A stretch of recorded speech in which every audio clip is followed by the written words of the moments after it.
Les publications d'entreprises battent leur plein depuis une dizaine de jours. On le voit encore cette semaine avec des réactions qui sont très erratiques. La semaine dernière, on avait LVMH ou encore Essilor qui prenait plus de 10%. Hier, Dassault Systèmes a perdu 13%. Là, ce matin, on a quand même Mersen qui perd 15%, Nexity 10%. C'est violent là quand même. Il y a de la volatilité là sur les marchés. Ça revient là depuis les résultats.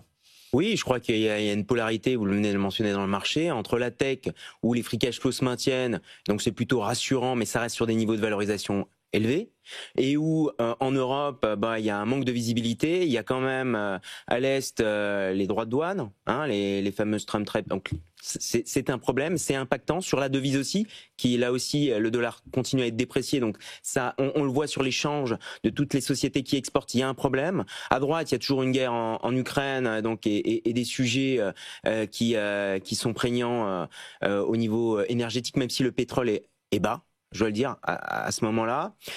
Vous avez un manque de projection.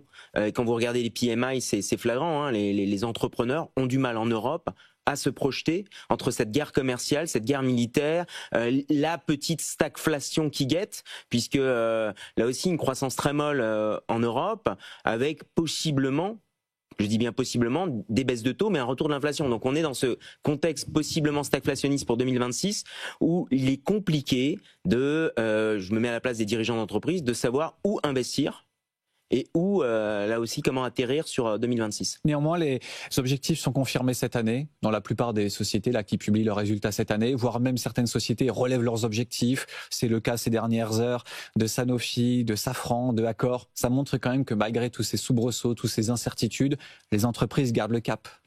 Oui, elles gardent le cap. Elles confirment leurs objectifs pour la fin de l'année. Vous mentionnez Accor, que ce soit Valeo, d'autres. Mais d'un autre côté, la bourse sanctionne durement, je dois dire, les sociétés qui sont un peu en deçà de leurs objectifs. On l'a vu sur Dassault Systèmes, on l'a vu sur ST Microelectronics, on l'a vu ce matin encore sur Nexity, sur Mersen, qui parle de taux de change défavorables et de problèmes sur le solaire. Moins Donc, 15. Moins 15, ça a ouvert à moins 20. Donc, vous avez beaucoup de volatilité sur des mid-cap, notamment européennes, mais peu encore sur le Nasdaq, qui a fait un run extraordinaire cette année. On est à plus de 27% de hausse depuis le début de l'année, là où le CAC est flat, n'a pas et encore peut-être même en territoire négatif au moment où je vous parle. Donc on a l'Eurostoxx qui est en plus-value de 13%, le CAC 40 qui est flat, le Nasdaq qui a fait plus 27%, l'or pareil 25%. Donc on est en France très à la traîne, parce que le CAC 40, c'est majoritairement composé du luxe, de certains secteurs d'activité qui n'ont pas pris ou qui ont été pénalisés récemment, comme BNP, pour parler d'une situation spéciale.